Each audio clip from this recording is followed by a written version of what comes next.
Hi, I'm Sean from dishonorablespeechandpolitics.com, and in this third of a four-part video series on speaking honorably about people who've done or allegedly done bad things, I'd like to talk about how to most honorably accuse someone of having done something bad or destructive. It could be something criminal or against the law or not, but still destructive. By the way, if you're the victim of a crime, there are resources online that may be able to help you with handling the effects of this, and I encourage you to seek those out if you're having difficulties.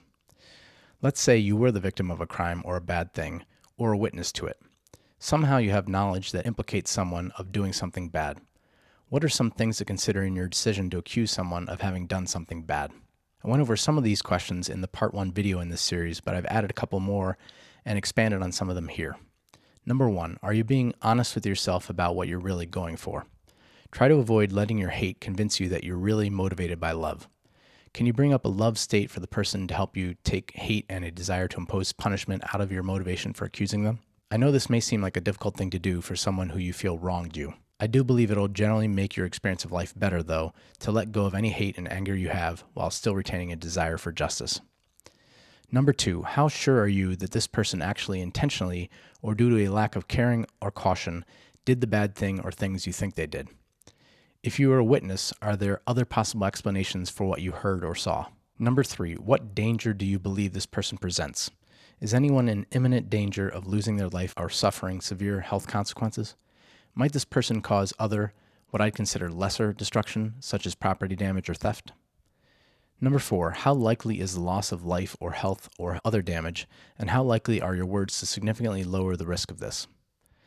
Number 5, how much damage could your accusatory words potentially do to the reputation of the person you'd be talking about, which could affect their earning potential, their freedom, and their safety? If your words of accusation are said in private, how likely could they become public, and how much could that potentially increase the damages?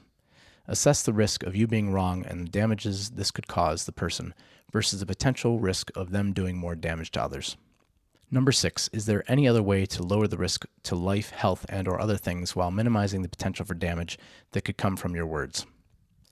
Number 7, at what risk are you putting yourself or people you care about by making an accusation either privately or publicly? Number 8, if you aren't the victim or aren't the only victim, what might the effect of the accusation be on the victim or victims? And would it be a good idea to consult them to understand their wishes before making accusations, especially public ones? Number 9, what precedent might you be setting with your words in this situation, and what could be the consequences of that? For instance, let's say you're only 80% sure that a particular person was the one who did the bad thing. Does it set a good precedent to publicly accuse them when there's a 1 in 5 chance you could be wrong and a potentially innocent person is going to have to live with the negative consequences of a false accusation for the rest of their lives? What about only a 1 in 50 chance? Or a 1 in 500 chance of you being wrong? Where do you draw the line? Number 10, did the person you are considering accusing tell you about their crime under confidence, such as if you were a priest for their confession or a therapist? This brings up questions of occupational ethics. Let's say you decide to go through with accusing someone. In how you word your accusation, I recommend following the 16 rules of thumb I gave in my part 2 of 4 video for speaking honorably about someone who's done or allegedly done bad things. If you're going to verbally accuse someone, it may be a good idea to write down the accusation first to reduce the risk of saying something dishonorable off the cuff. You have several options in how you accuse someone, ranging from private one-on-one with the person to public, such as on social media. There are several reasons you may want to keep an accusation private, including, number 1, by making the accusation in private first, you give the person a chance to make things right themselves, which can help raise their self-esteem and may lead to a more satisfying outcome for all. Number 2, keeping an accusation private may protect a victim or victims if they don't want things made public. Number 3, keeping an accusation private may protect innocent associates of the accused from repercussions. Number 4, if you're wrong about the person's guilt or whether they did something on purpose or not, there'll likely be much less collateral damage to show for it than if you went public. Number 5, you may become a target of anger and hate for accusing someone in public, especially if they're well-liked. There are also reasons you may want to make an accusation public. Some honorable reasons may include, number 1, you have strong evidence of the person's guilt, you think they're dangerous, and this seems to be the only way of stopping them from causing more damage. Number 2, you have very strong evidence of the person's guilt, and you want to set an example as a deterrence strategy for others doing the same thing. If this is your only reason to make the accusation public, you may want to consider if the bad thing is bad enough to warrant the collateral damage, and whether the accusation will really act as much of a deterrent for others. Number 3, you have very strong evidence of the person's guilt. You've brought the accusation to them in private, and they rejected making it right themselves, and you believe they should be held accountable to pay damages for the destruction they've caused. Some dishonorable reasons for making an accusation you believe to be true public may include some of the items on my list of how to know if you're doing something out of hate or love, such as to get revenge or attention or to try to get ahead in business. Some people may believe a good reason to make an accusation public is that the public has a right to know. This might be the case, for instance, if the U.S. government were involved in some destructive conspiracy against its own people. But it may also not be the case, such as I don't believe the public has the right to know about the sex lives of politicians, even if there might be allegations of cheating going on for married ones. I understand that an argument may be made that we need to know the character of the politician, and if they're cheating on their spouse, that says something about their character, and I would say yes, it does say something about their character, but in my opinion, that something is not relevant enough to how they'd handle themselves in office to justify the violation of their privacy. I don't believe just because someone is a public figure, they no longer have a right to privacy, or, said differently, the people have a right to know about their private lives. There are several ways you can make an accusation privately or semi-privately. Number 1, if it's possible and safe to do so, bring it up with the person you're accusing first. Was it a mistake they're willing to try to rectify on their own? If it happened long ago, perhaps they've matured and or have a different perspective now and would want to try to make amends. Ways to make the encounter more safe but still one-on-one private could be to bring a friend to stand outside when you talk to the person, or to have the accusation written down in advance somewhere that it would be found if anything happened to you. I believe it's a good idea to document the private encounter with the person you're accusing by writing down what was said as soon as possible afterwards. Another option, which would likely keep the accusation relatively private, would be to tell it to a trusted friend. This would give you someone to back you up if you decide to make the accusation public later. Number 3, a further option that may be private or may end up public would be to share the accusation with a close associate or family member of the person you're accusing, such as their business partner, parents, spouse, etc. You may want to do this if you feel these people could be of help to the person and or ensuring their behavior doesn't happen again. Before doing this, though, you may want to consider if the relations these people have to the person you would be accusing are what they appear, and if these people may be more motivated by short-sighted loyalty than doing what's right. Number 4, if you take your accusation to the authorities involving filing a police report, it may or may not remain private. There's a chance that an investigation could get leaked to the press. Media can also request copies of documents under the Freedom of Information Act, but these requests can be denied for various reasons that may vary by locality. It's best to ask the police about their policies for keeping things confidential if you haven't yet decided whether to keep your accusation confidential or make it public. The police could also do some investigating, and if you're the victim, you could decide to press charges or not sometime after the initial accusation. There are also multiple ways to make accusations publicly. Number 1, you could make the accusation in the mainstream media. I generally believe that if you go to law enforcement and they say that you don't have a case, it may be worth leaving it at that. Keep trying to consider, what if I'm wrong? Am I giving the person sufficient benefit of the doubt, in particular regarding their intent? Could there be alternative explanations for what I believe the person did that was bad that I haven't considered yet?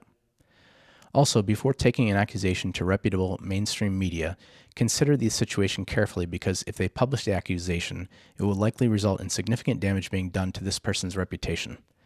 I believe that should be taken very seriously, especially in today's day and age when information can spread easily via the internet, and unfortunately, in my opinion, there's not a lot of rational thought and consideration out in the general public for what are appropriate penalties for different transgressions, or better yet, rehabilitation activities for those who may have committed them. A certain percentage of people who hear an accusation are going to believe it straight out.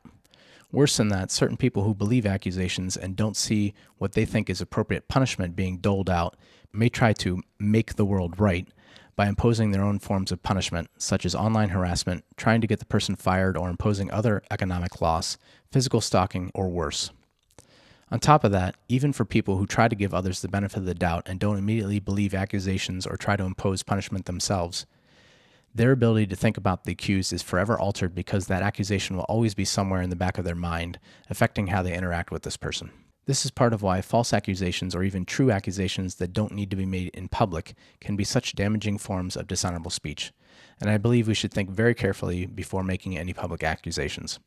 That said, reporters can do their own investigations and may dig up things the police didn't find. The media can also influence law enforcement and the Justice Department to act, which has both good and bad effects in my opinion. The good can be when the media holds law enforcement and prosecutors accountable or helps them with things they may have missed.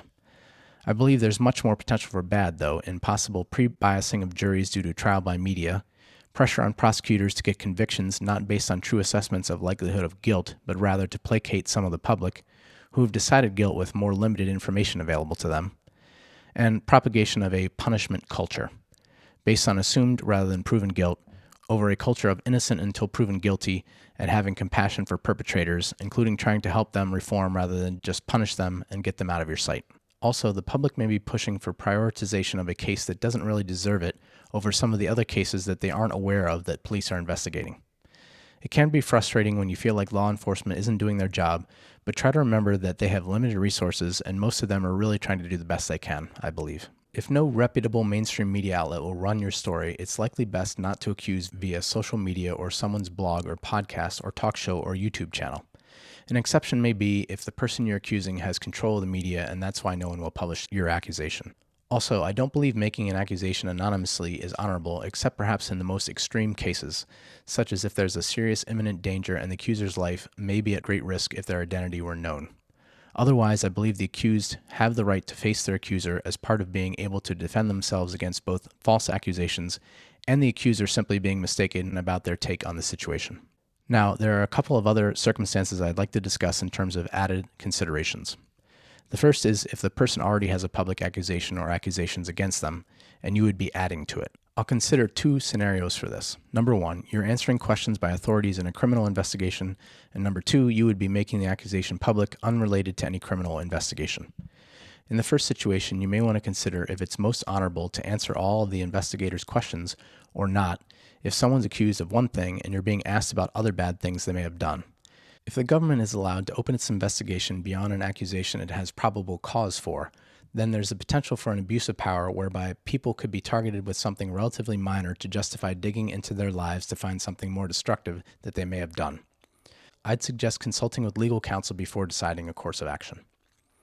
In the second situation, the person already has a certain amount of damage to their reputation from having an accusation or accusations out there about them, and you would be adding to this. The more accusations there are against someone, especially of a similar type, the more likely people are to believe them in general. So your accusation could add significantly to the damage of the original accusation. One thing to consider here is, could the original accusation be false?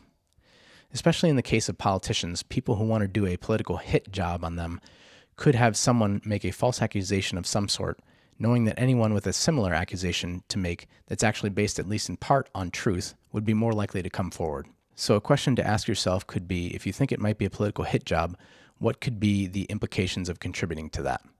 I don't want to sound like a conspiracy theorist in either of these scenarios for pre-existing public accusations, but I do think the possibility of people other than the accused having bad intent should be considered. A second circumstance to think about is if the person you would be accusing is deceased. I believe this changes things somewhat, at least in terms of value destruction in how you talk about them. It removes the option of accusing them one-on-one and removes the potential damage that person could do unless they have followers who may continue their bad deeds. While their reputation is still likely important to people who love them and businesses they may have built, accusing someone who's dead will generally have fewer negative consequences than accusing someone who's alive. Of course, they also won't be able to defend themselves against accusations. If your motivation for accusing someone is to deter others from doing some similar bad thing by showing them they can't get away with it, then bringing up accusations after someone's dead may not be the best idea, since it tends to support that people can get away with doing bad things because this person effectively did get away with it by living out their life without ever having been accused during it. Holding people accountable in a non-hateful way and preventing future harm can contribute significantly to building more value in the world. However, I believe it's a very serious thing to accuse someone of doing something destructive, and therefore, if it's safe to take the time to do so, you should consider carefully how to proceed or not with the accusation.